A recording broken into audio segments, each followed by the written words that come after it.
Hey, everybody, it's Eddie from Tokyo. This is your cryptocurrency update from Japan, and this is how it all started, and this is where we are. Wow, quite remarkable, isn't it?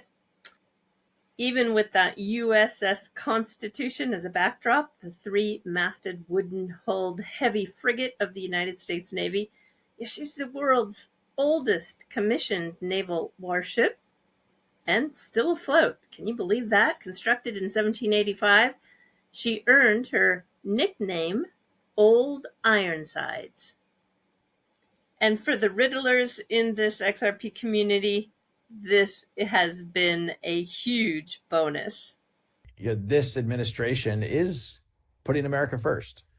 And well, I mean, we shall see. It's still, there's things to play out and things to happen. But I think indications are that, if, for example, there's some talk about a crypto reserve, I think that would end up including Bitcoin and other technologies, which, frankly, just makes sense from a diversification point of view. Uh, and so I'm very optimistic that it is a new dawn for the crypto industry in the United States. That was Brad Garlinghouse, of course, and he was speaking with an analyst.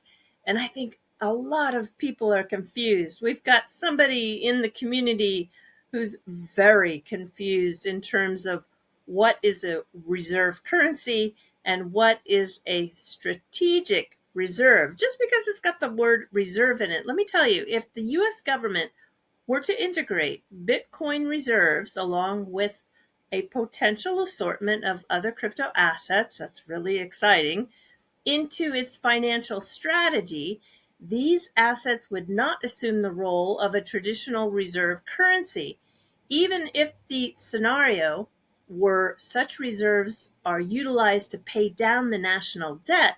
The distinction between a crypto reserve and a reserve currency remains clear and pronounced. There is a distinction. The concept of a strategic reserve is akin to the US oil reserves, let's say, adds a layer of supplementary value to the nation's asset portfolio. However, merely bearing that term reserve does not elevate it to the status of a global reserve currency. In essence, this approach signifies a pioneering shift in how countries might engage with digital assets. Yet, at present, it does not position these assets to replace or perform the functions of established reserve currencies like the US dollar. Santiago Velez also weighed in. He said the National Strategic Reserve of Digital Assets is simply an augmentation of all the assets in reserves owned by a nation. This is to say, the total sum of the purchasing power of a national currency is derived from the individual assets of that nation. So he mentions oil, metals, water, ways of commodities, human ingenuity, land, military, etc. Adding digital assets to the expansion list allows for further backing of the currency. Only by denominating transactions, goods and services, debts and obligations in alternate currencies may a nation be undermined in the purchasing power and relative trade. So I think those people who are confused and calling this possible basket of crypto assets as a global reserve currency is way off base. The announcement of Ripple and Chainlink for the use of the real USD. And it's really interesting. They're calling it the Ripple dollar. I heard Monica Long refer to it in her interview. So I think it's being branded as the Ripple dollar now. And this is going to allow a standard verifiable data to fuel DeFi adoption with real-time secure pricing data. And Hugo of Flare Networks was very clear when he said he was at a loss as to why this would be interesting because Ripple needs to have an oracle so that the RLUSD can be used in lending protocols on Ethereum.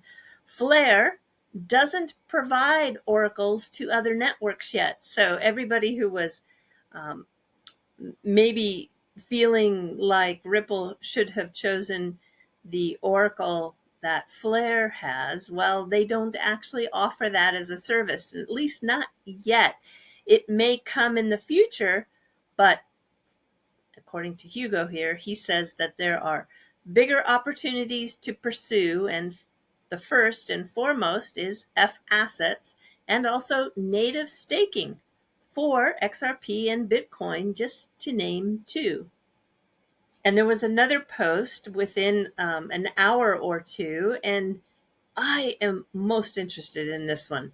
So he goes on to say that having built an extremely robust network with high performance enshrined data protocols, Flare is at a crossroads with many directions that it can go from here. Zeroing in on the most valuable up and coming opportunities is his primary task right now. In the short term, he is really focused on F assets and helping enable native staking for assets like XRP, Bitcoin, and Doge. And staking, he points out, is potentially billions of total value locked for Flare. Now, here is the key, really key part of this post. I'm planning on releasing my thoughts for the future of Flare, and he's calling it Flare 2.0. He's going to do that in early February ahead of their AI and TEE focused hackathon with Google Cloud in early March. Now, if you remember, Hugo had said in another interview that Flare was exploring leaving the Ethereum virtual machine, or the EVM, which serves the smart contracts functionality for the network. And yeah, I think following that statement, he also said that the new language Move was something they were looking at.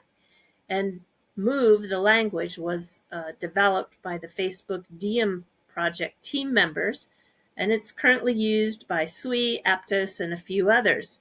So, gosh, I'm really curious. What do you think?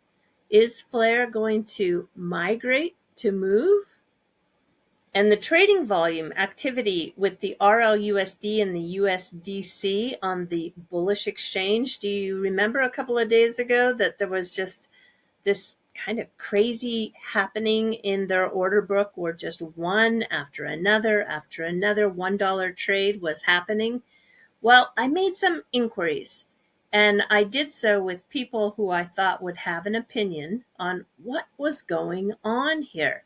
Those one after another trades, yeah, it's possible. Now, listen to this opinion. It made a lot of sense to me. Sometimes exchanges offer zero or negative maker taker fees. That is what the market makers pay. And they offer that zero or negative incentive for a launch. It's very common.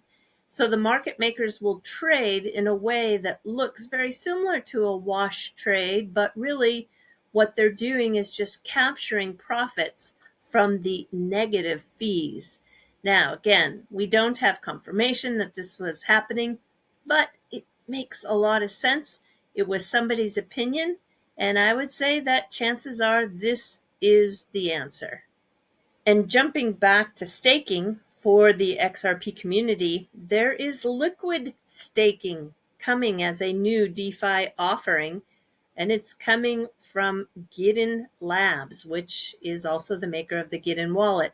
You'll be able to utilize your XRP for rewards and get that liquid staking token, the LST, to use elsewhere. You can trade it, invest it, hold it, while still earning and keeping your XRP both liquid and profitable. Did you happen to watch the NVIDIA presentation?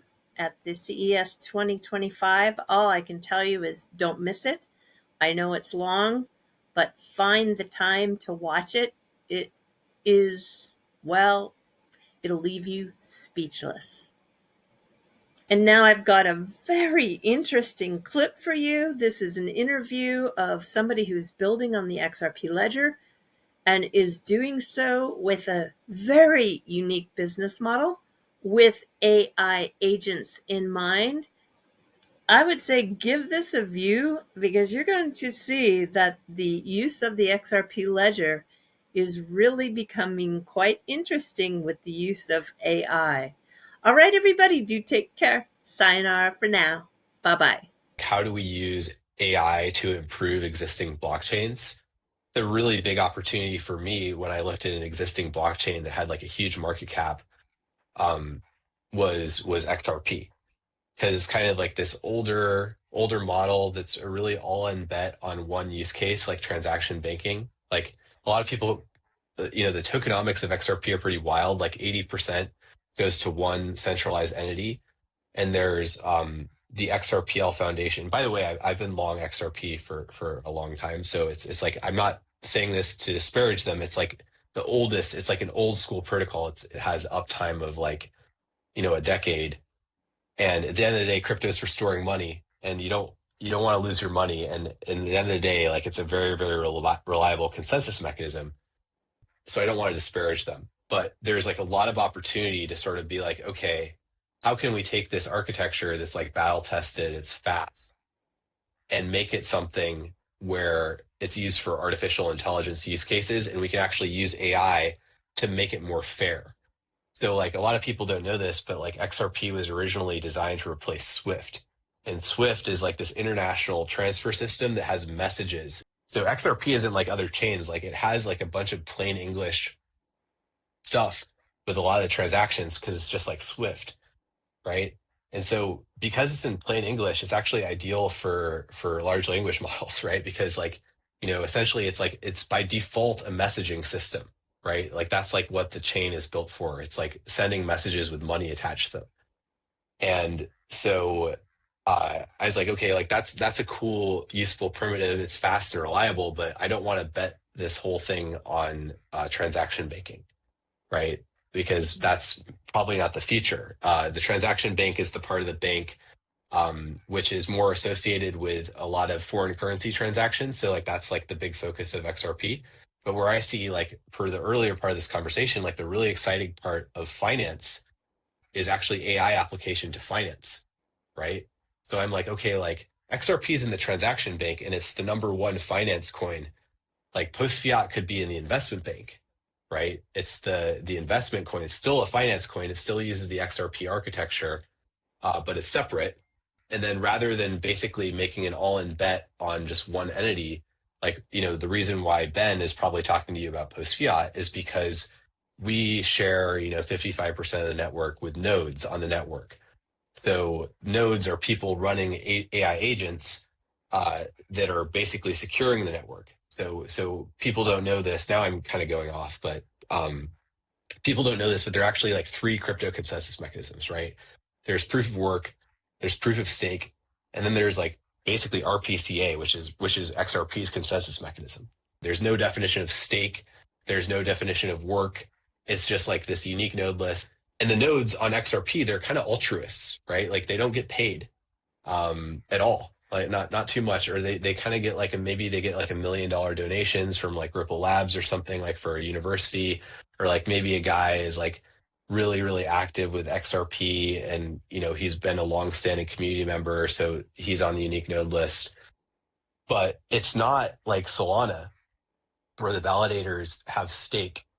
In post fiat world, we don't have politics. We just have like an AI based system that's like, okay, your node is doing legit stuff, like here's a prompt and here's a set of models that runs on the memos that your node is interacting with users with, and this is how much stake you get, this is how much network escrow you get this month. So Ben's building node, I have a finance node that I'm building on the network. We also have a task node where basically people are doing tasks for an AI based system every day.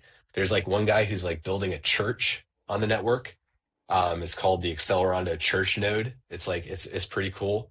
It's pretty weird. There's like a guy who's like, I want to donate my entire airdrop to the church node. I'm like, all right, man, like that. So it's like there's a lot of use cases that I wasn't imagining. Essentially, like the way it works right now is that the nodes, they all get escrow distributions, and we airdrop it, like on our task node, we airdrop that to users. So the way to get a post fiat allocation right now is to join our Discord and interact with our task node. Our task node will basically be like, okay, like, what are your goals? What are your strategies? Like, what are your life objectives? And then an AI-based system will start giving you tasks that are based on those objectives, right? And you start doing them, you receive post-fiat rewards, you generate a task history, and then other nodes, like let's say my trading node is like, hey, thread guy, like I see that you run a trading a streaming service. Like, what is your opinion of Twitch as a platform, right? And then you'll be like, I think Twitch is pretty good. It's like the best streaming platform, right? And then that would be bullish on Amazon stock, right? Because Amazon owns Twitch, right? So there are like the different nodes on the network can basically figure out who they need to pay in order to query information about the different stuff that they want to learn about. We also have private memos, right? Because like obviously we're building this first and foremost because like we think that investment intelligence is going to emerge on this network. We've been trying to build it so that it like is friendly with banking compliance departments. A lot of our investors are, multi-manager analysts, portfolio managers, like people who are that's the world I came from. So it's like we're trying to build this so that nobody is going to jail. Like I'm very much like, sometimes I don't come off that way on Twitter, but like, I'm very familiar with that world. And there are just certain things that, protocols like in crypto, they do casually. They'll say things like shill or bags or things like that. You can't ever say those words to anybody in the finance industry, right? And so I think that's like maybe a part of XRP we've inherited. Like our goal is to get financial institutions to be comfortable with post fiat. And so we built systems that like enable privacy, but also enable, messaging and other use cases that are weird too, like churches. So yeah, you can get involved in the Discord, start doing the tasks. We have an instruction video on how to use the task node, but more nodes will come online. I mean, if you're super stoked about it, like you can start earning airdrop points now. The trading node is going to launch soon, and it will have like an AI trading agent associated with it. That now we have enough users on the task node where it can get material alpha from messaging and paying people for information.